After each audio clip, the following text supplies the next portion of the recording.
Welcome back to the Lord's table. It's good to have you guys back. And if you're new to the channel, welcome. Don't forget to check out our previous videos and worship songs. And for our last series, we were talking about hair issues and polycystic ovaries. You should check that out. It was an interesting episode. I did learn a lot. And today we have a guest, a lady of real destiny, Rumbidzai Ngandini, all the way from India, guys. I'm super excited. She's just gonna be talking about her journey to India and how it has been so far, culture differences, and what she's learned and what she's taking back home. Yes, so you guys stay tuned and enjoy the video. See you next Hi time. everyone, my name is Bye. Rumbidzai Ngandini, and thank you very much for giving me an opportunity to talk about my journey to India and how I've survived in India. So I'm a girl who was born in Kwekwe, and I was raised in a family of 4 children, and I'm the last one. So, coming from a family where all my siblings, they had done their master's degrees and I was just the only one with my undergrad.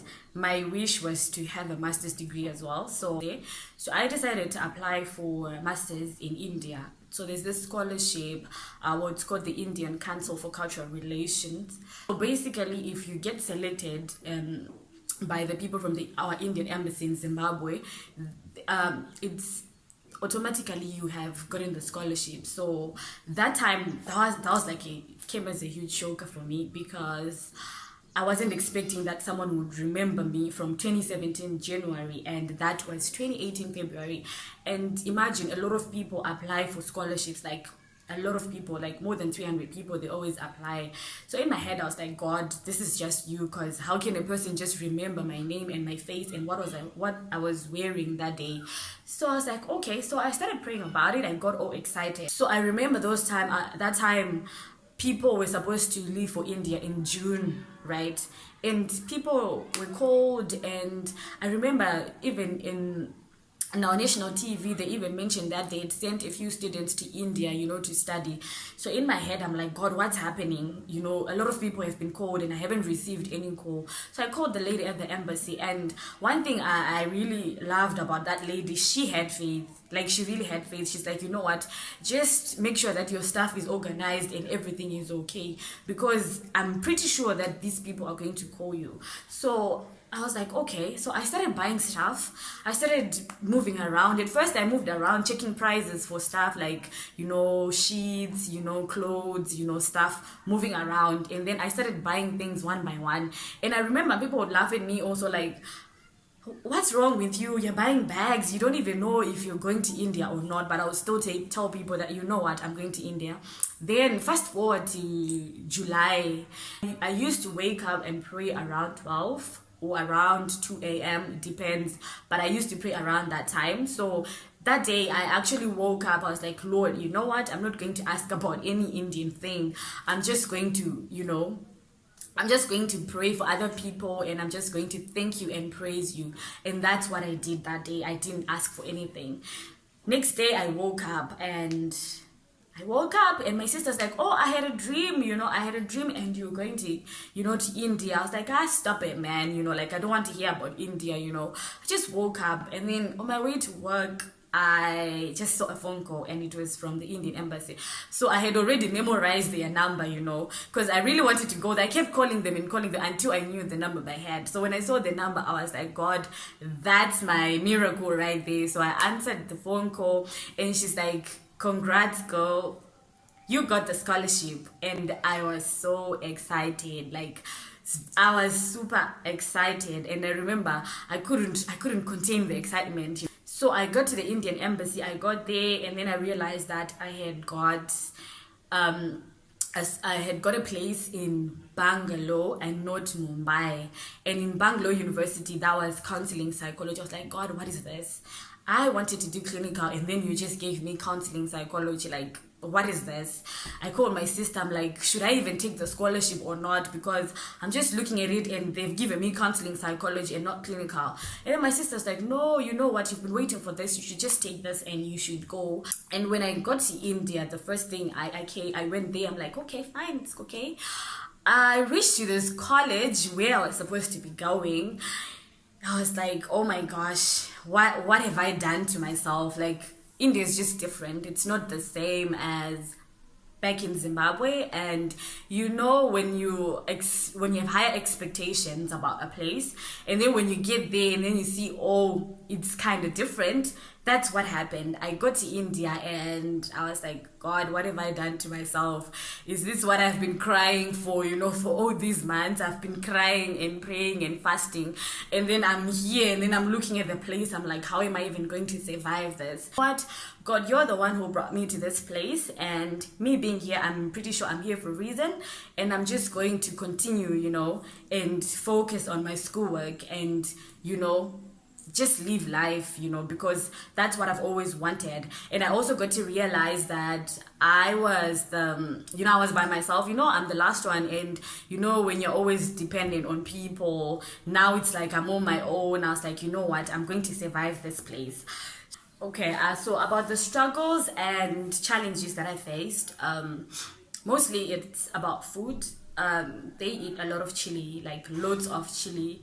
You find chili anywhere there's chili. There's chili in cheese balls. I'm allergic to dust and there's loads of pollution. So I kept getting sick until I was told that I'm supposed to move around with a dust mask. So here it's kind of normal to see people moving around with dust masks because there's lots of air pollution, so that's still okay. So I managed to do that. So ever since I came to India, I've been moving around with the dust mask. Can you imagine? I spent almost 2 years now. I move around with the dust mask and I've gotten used to it. So even in this coronavirus period, I didn't really suffer a lot because I'm used to wearing a mask. So yeah, and another thing was language barrier because most of the Indians here, they don't speak English. And to those who speak English, they don't understand our accents. So I had to change my accent because they didn't understand what I was saying. So you have to speak slow and you have to speak in such a way that they understand. But just the people were nice, and the people, they're really nice, even my classmates, because I'm the only foreigner in my class. So they were very nice and they were very accommodating. So I didn't really feel out of place because everyone was trying to make me feel comfortable and everyone was trying to include me in everything that they were doing. So that was, for me, I felt like, okay, this is good. At least I won't have to miss home a lot because I got to make new friends. And even though I didn't get to see Zimbabweans around that time, I still had friends from different countries, which was still okay with me.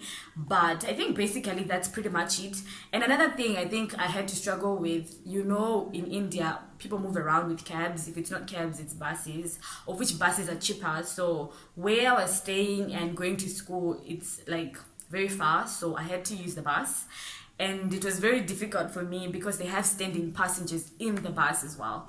And for me, that was like my first time. I remember the first time I was in the bus, it was hectic. Trust me, it was terrible because I didn't know how to stand, because you have to stand in a strategic way. You don't just stand in the bus when the bus is moving. Obviously, you fall. So, and then advantages of studying in India. Well, I would like to point out that just studying outside, like in a different country, I think it gives you an open mind. When you're in your country, it's like you're more confined to your culture and you're more confined to the things that you're used to. And sometimes you tend to be judgmental in a way. And once you go to a different country, you start seeing different things that are like way too different from the things that you're used to. So I think for me, the advantages was it gave me an open mind. I got to learn about their culture. I got to learn about the people. And it just gave me an open mind. Now if I look at people, I don't just judge people, just judge people like that, because now I understand that we're different and we come from different places. What I assume is wrong, or what I think is wrong, to another person it's not wrong. That's the correct thing. So it gives you an open mind. You understand another person from a different angle, and I think that's one thing that I can mention. And also, another advantage is cost of living is it's cheap.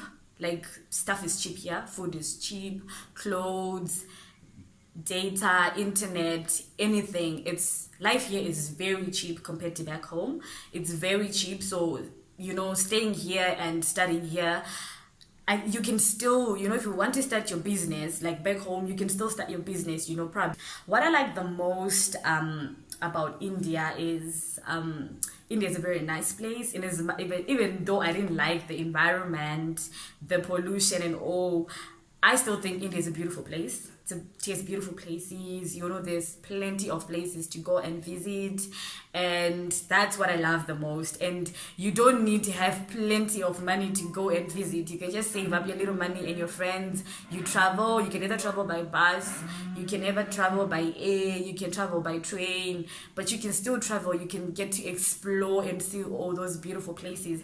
India has beautiful places. You should visit India. Come to India, visit India, and come and see all the nice and beautiful places. Another thing that I love about this place is people here, what can I say?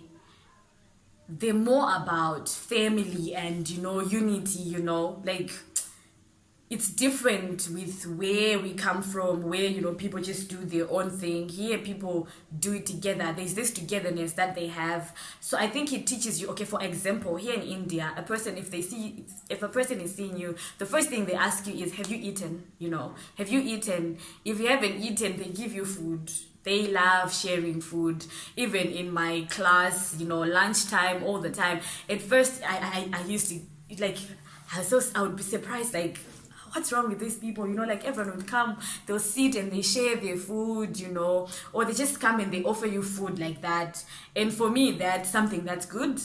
It teaches you to, to be together, to be together as a group or as a family. It teaches you unity.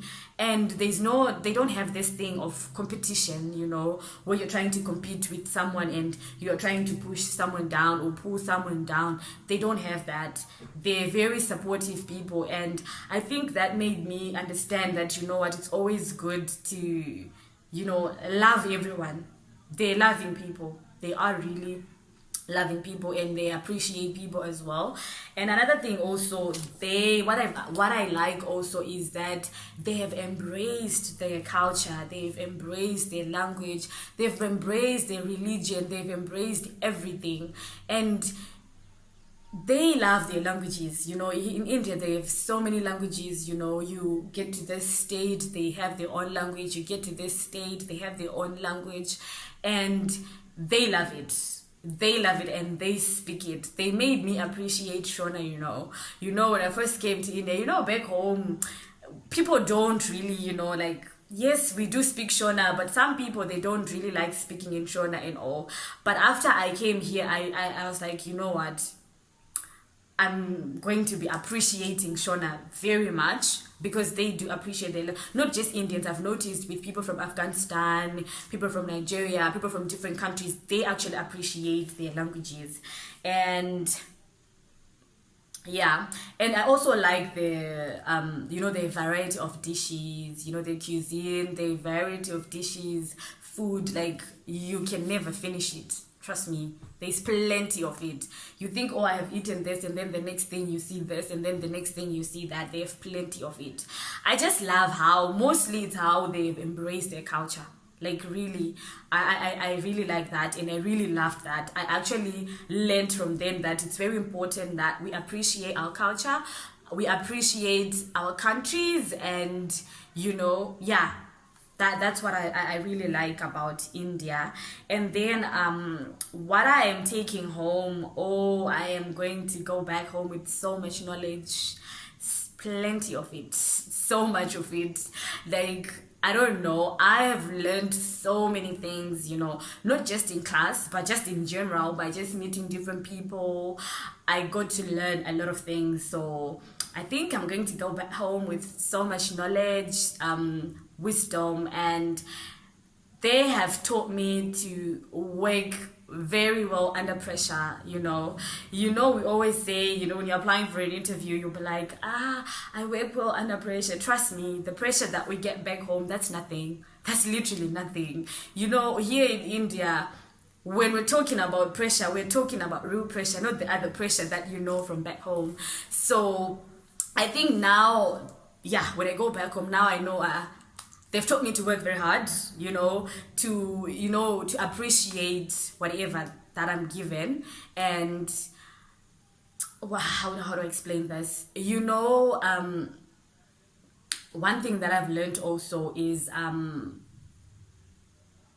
I've learned that I've learned to talk to people in a different way. Like now I can talk with people from diverse backgrounds, different cultures. Like that's one thing that I've learned now, considering that I've met people from different countries, and I've learned that I can communicate with them. That's one thing that I've learned also. I've learned to appreciate people, and I think I'm going to bring that back home. I'm going to bring back the knowledge that I got, everything that I learned. Trust me, I'm still going to go back home and try and apply that, because I've learned a lot. They've taught me a lot. They've taught me to be independent. They've taught me to be economical, and a lot of things that I've learned from here. It's plenty. I cannot explain, because obviously I don't have much time. So and then comparing the cultures with our culture, here they're more of like I said, they mainly talk all about unity. It's all about family. Yes, for us back home, it's like that as well. But we differ a little bit, because here they have joint families, and for them it's like super normal. Here they have arranged marriages, and for us back home we don't have arranged marriages. Here they have religion, like so many of them. We have the Hindus, we have the Muslims, the Buddhism, and we have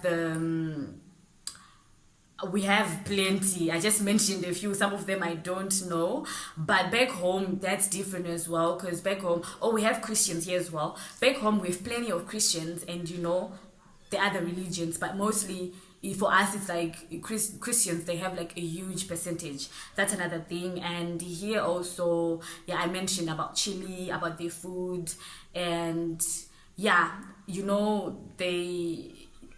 have this thing also that, yes, we respect our elders, but here it's like, when you're respecting your elders, for them respecting is you don't speak, and if they say something, you just have to accept it just like how it is. So sometimes I think that was kind of difficult for me here, especially in class, when a lecturer would say something that I probably not liking, and the whole class is not liking, and they just keep quiet like that. So I used to get frustrated and confused, like, what's wrong with you guys? You just open up and tell them that you don't like what's happening.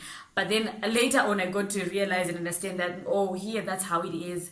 If an elder person says something, you just have to follow and do. So I think that's where we differ also there. But overally, their dressing as well is different from our dressing. Here you have to dress modestly, and most of them, they wear saris. And I love saris, I do, but I've only wore a sari once, because it was very hard, very difficult. I struggled wearing a sari. I just wore a sari once to this wedding, and I told myself I'm never going to wear it again, because I felt like it was just going to fall off like that.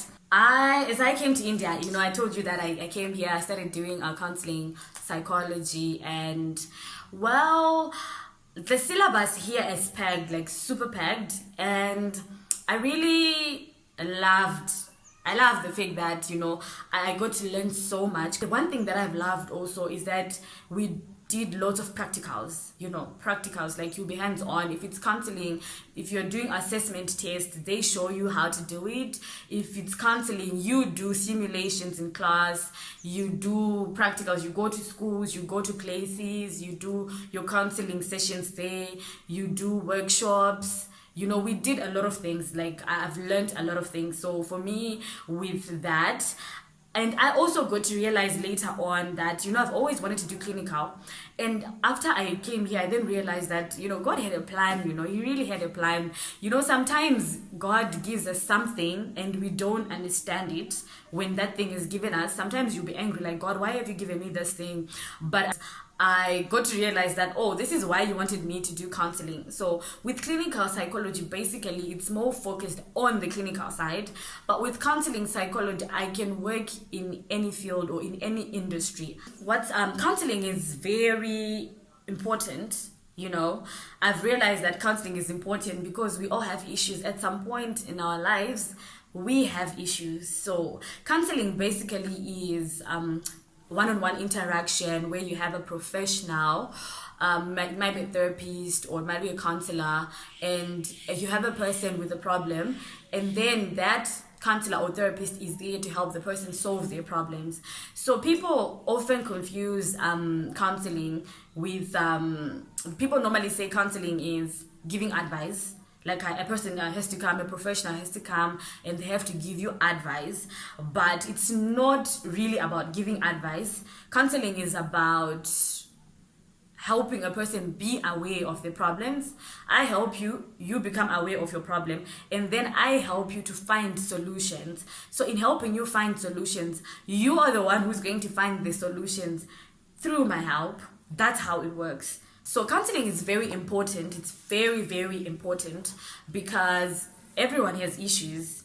Everyone has an issue, and some of us, or we have childhood traumas, or maybe you have had terrible experiences, and those experiences they've affected you in a certain way. So with counseling, it's very important that everyone gets counseling. It's not just about people with problems, like even in hospitals, when someone has cancer or someone is HIV positive, those people still need counseling.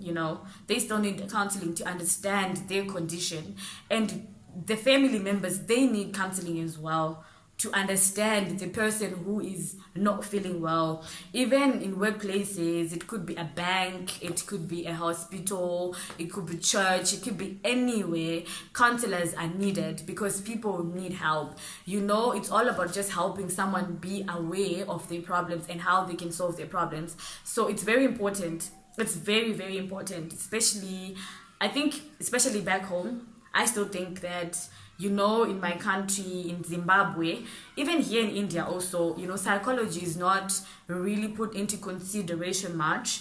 But I would like to believe that when I go back home, I'm going to make a difference. I'm going to make sure that I try by all means to make sure that, all these things are recognized, and all these things, and, people come for counseling and they get to learn all these things. So everyone needs it. I got to realize that even I myself, I need it. I need counseling. Even if I'm a counseling psychologist, it doesn't mean that I don't have issues as well. Everyone needs counseling. And I think it's always good to talk to someone, because talking to someone helps you let things out. Talking to someone just helps in general. Most people have a tendency of keeping things to themselves.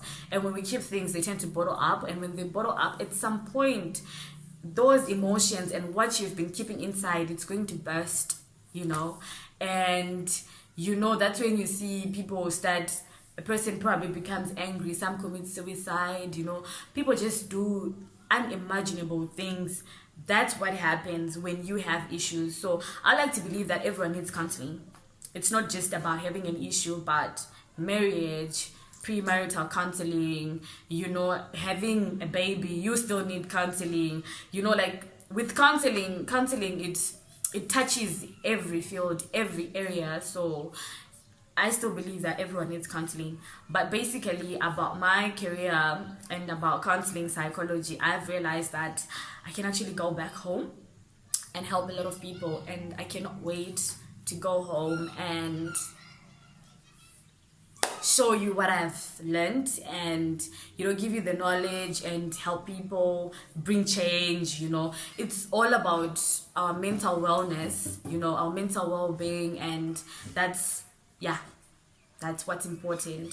But all I can tell you is, in life, when God tells you something, you need to hold on to his word, because his word, it never goes back void.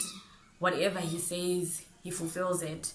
That's one thing that I've got to learn. And one thing that I got to learn as I was here, that the Lord has been with me from day one up to now. And I can actually testify myself and say that the Lord has been with me since day one. I've been passing my exams very well, not just passing, but very well. But then it has always been the Lord's work. It has always been the hand of the Lord. So whenever God gives you a word, trust in him. The devil will still try and come and try to discourage you, but don't be discouraged, because there's a God up there who sees, and there's a God up there who understands us. So that's what's important, that we get to trust in the Lord always and have faith. Faith is very important. Faith without works is dead. And even the faith as the substance of things hoped for and the evidence of things not seen. I mean, just looking at it, it doesn't make sense. The same way people thought I was crazy, now the same people who laughed at me were the same people who came to me and they were like, wow, remember we used to laugh at you, you know, and now you're here in India and everything is going on well for you. So that's just how it is. The things of God, sometimes they cannot be explained. They cannot be explained by man, and they cannot be understood sometimes. But one thing that I know is, in that moment, you may not understand in that moment, but later on everything will start making sense. So thank you very much. I hope I was very helpful with my journey, and I hope you got to learn a few things or two, and I hope you learned about counseling as well. And since I'm a counseling psychologist, I'd like to see you in my inboxes. Come looking for me in numbers so that we can have sessions and we can help each other. Because I've also got to realize that the more I help people, the more I'm learning myself. I learn through people. I learn through people's experiences. As I am talking to someone and I am helping someone, I'm helping myself as well. So it's like a two-way thing where I'm helping you and you are helping me in a way. So thank you very much for giving me this opportunity. I know I am very talkative, but I hope this was helpful.